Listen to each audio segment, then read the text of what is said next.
Good morning and welcome back to the Philadelphia Agenda program on this Sunday morning. I'm your host, Brad Siegel. Thanks for joining us this morning. My thanks to our guest in the first half hour of our program today. In the second half hour of our show, we're going to talk about a nonprofit organization that reaches out to the community in the South Jersey area and deals with special needs people over in that area and the programs that they offer. And the reason why we're bringing them in here this morning is because they've got an event coming up on the 21st of September where they're going to hand out a pretty prestigious award.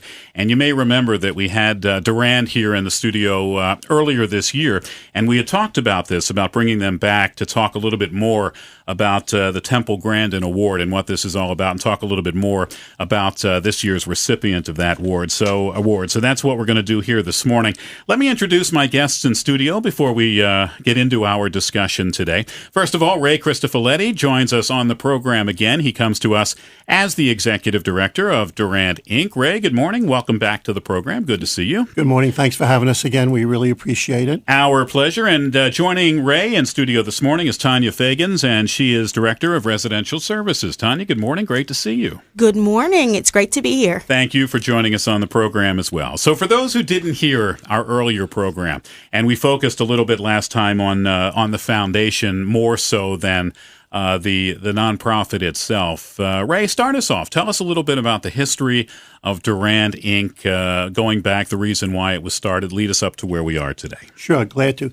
Durand was started in 1972 by Dr. Durand Shulman. She saw a need for services for autistic children, and she established a school called the Sunny Day School.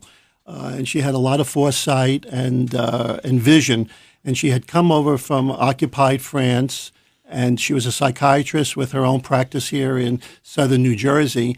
And the agency has just developed and grown into a multi-service agency over the years.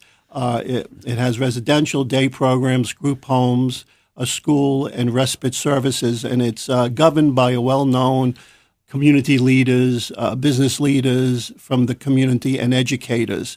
And we have about 150 staff, and we're in pretty much all the counties here in southern New Jersey, and we provide parents an option as they navigate services, and we work very closely with the state and families to ensure quality services. So you talk about the community leaders; those are the ones who make up your board. Yes, and are heavily involved, I guess, many times with how the organization is run. Correct.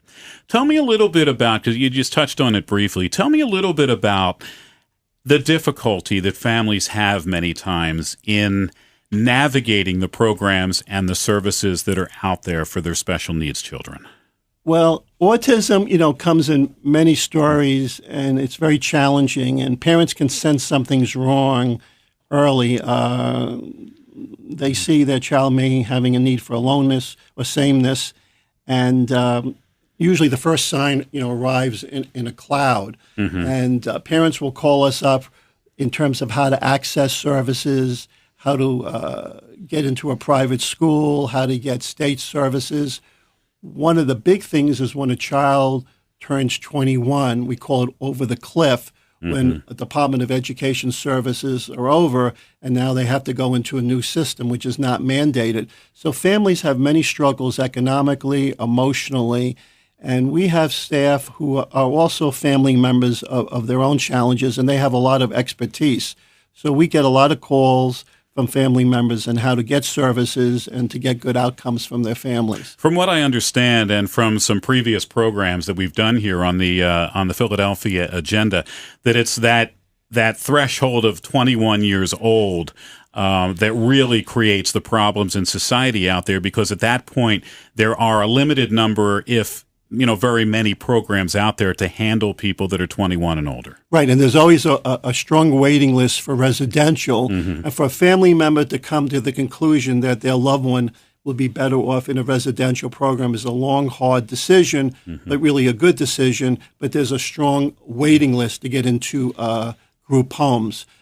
So there's a tremendous, demand for that. Day programs are easier to get into, and many families want to see their child potentially be vocationally employed. So we will try to do things in the community starting at the school side. So autism, as you know, comes in all different sizes and challenges and behaviors. So one custom service doesn't fit one, and there's many different variations. All different ends of the spectrum, Yeah. I guess would be the best way to put it. Yes. Tanya, how is that decision made by a family to determine whether or not a loved one of theirs needs to go into a residential program? Well, as Ray mentioned, it's very, very challenging once they realize that their child needs some services because they experience some outbursts, they may experience some behaviors, they may experience things that they weren't necessarily used to for their child to have growing up. And then they reach out to our residential program and our residential side. We then, contact the state Division of Developmental Disabilities, and we coordinate with them to try to get their child into our residential program. Okay. The original diagnosis that comes, and we talk about autism, I guess, because that's what we hear most about these days, are the various spectrums, the various autism spectrums that are out there, somewhere on the spectrum of autism. The initial diagnosis, though, does that usually come from the parents, or is there somebody else out there who looks at the child and says, you may want to have an evaluation? Are the parents many times too close to the situation to be able to make an objective decision? Most of the time they are. Most of the time they don't really think there is something going on with their child. So a lot of times someone in the school system will reach out to the parent and let them know. And then from then, they will then get some, additional services. Well, they'll get some testing. But it's very hard for the parent to really acknowledge it. And most of the time it does come from an outside source. A lot of times the parents may be in some sort of denial or something like that, and they really need that push to get them. When they make the call and they reach out to Durand, if they make the call to your organization, talk to us a little bit about what the evaluation process is like. I mean, how do you evaluate a prospective person in terms of determining what program might be appropriate for them at Durand? Well, usually it'll start at the school system with the district. In their public school or private, whatever school it is, they'll right? make a determination that they need special services, and then a determination will be made, can the district provide that particular service, or would a private school better meet the needs of that child? So that tends to be a very traumatic moment for a family and district. So different districts have different levels of services depending on where you live. So that will be really their first interfaces with the district. And usually the pediatrician, I would say, would be, or family members would be, two of the indicators that would be feeding back to the families that maybe something is not right here. And that's why you have a certain amount of denial or avoidance. Is there an ongoing discussion, for lack of a better term, in your world of special needs between organizations like yours, like Durand, and programs that are out there similar to yours, and to school districts out there about whether it's the school district's responsibility to provide the programs for special needs kids, or whether it's nonprofit organizations like Durand and others that would then be responsible for those programs? Is that something that's ongoing? Yeah, of course, that's a great question. And the school district and the parent make a decision, what would meet the needs of the child. Sometimes they're in agreement, and then sometimes they're not in agreement. But the private school system offers an option and can customize services for a family member. But they're obligated, if you're a special needs child, to get services, educational services up to 21. So that can take many forms, and sometimes it can result in maybe conflicts, which you don't want to happen. Sure, you want what's obviously best for the child in that case to determine. Are there hybrid situations where a child will be in the school system and in a program like Durand combined? Usually we will have a child, and then we will try to get them back to the district. Our goal is to get them back to the district. To get them back, to mainstream them. To mainstream back into the district, And our school presently can hold about 60 children. So we're able to really customize the services for the families and for the children, and that's where our reputation really comes in. Tanya, at what level, when the evaluation is done and it's the parents and Durand and you look at that evaluation, at what point, and again, as Ray said earlier, every case is different with autism, but are there certain thresholds where a residential program is more appropriate for someone? Well, I would say yes.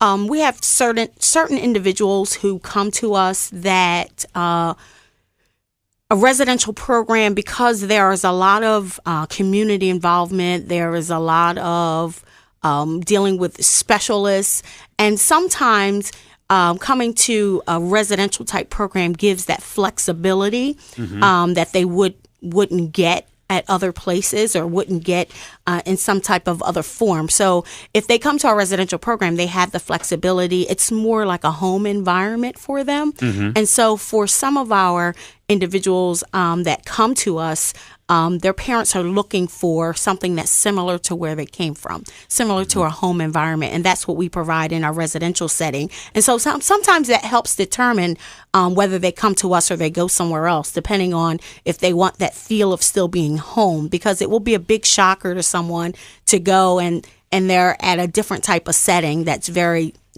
disconnected and not similar to what they're used to. What would a typical day be like for somebody in the residential program? Residential program, if they're living at one of our homes, they would get up and go to work every day.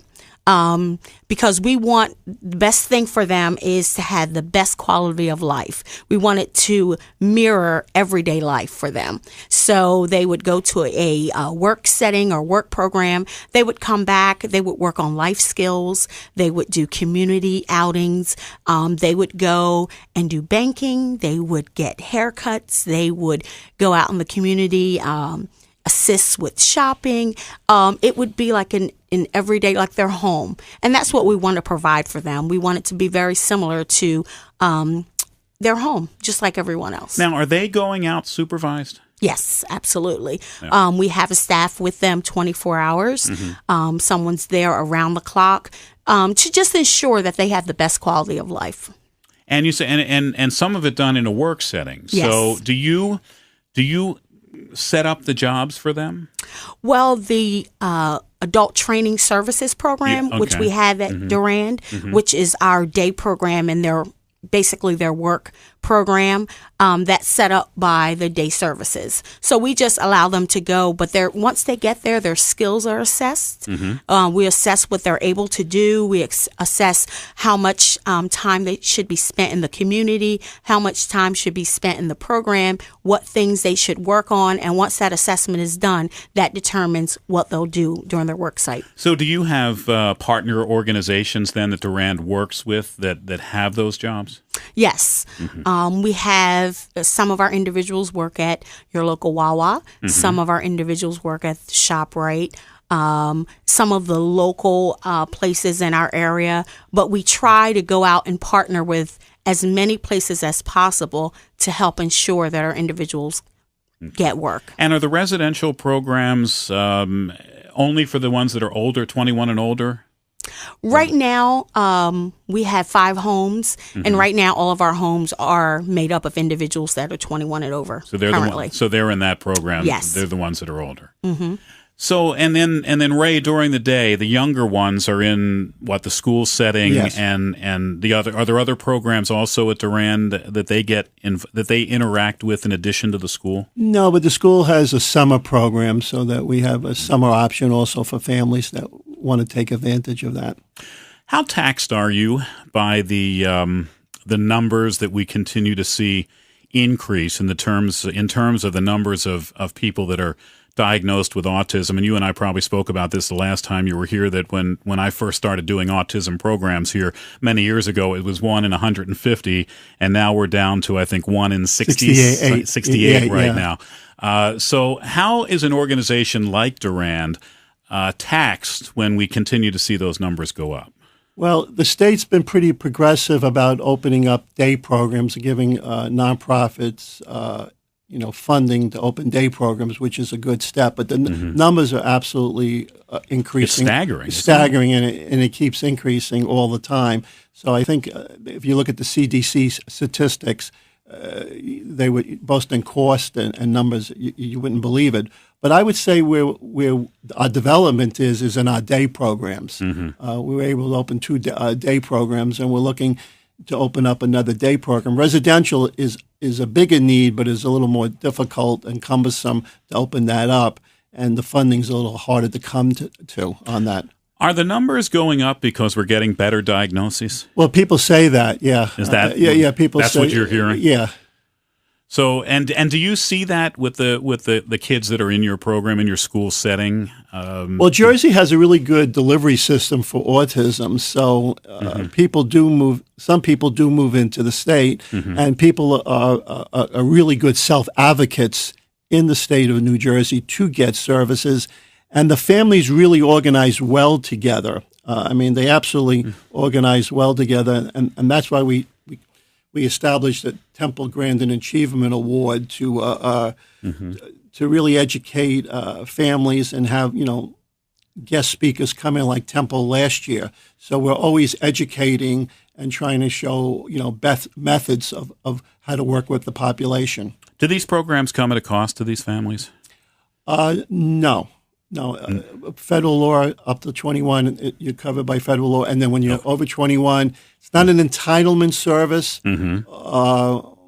but you can get it. But there's no real cost to them. Yeah. Okay, so the money, and you said there is money, there's government money that you get, but there's also private funding as well, right? You also we solicit. we run a variety of special events, and we depend on the altruistic community of business people and leaders in southern New Jersey to get unrestricted monies to provide those extra things for the program.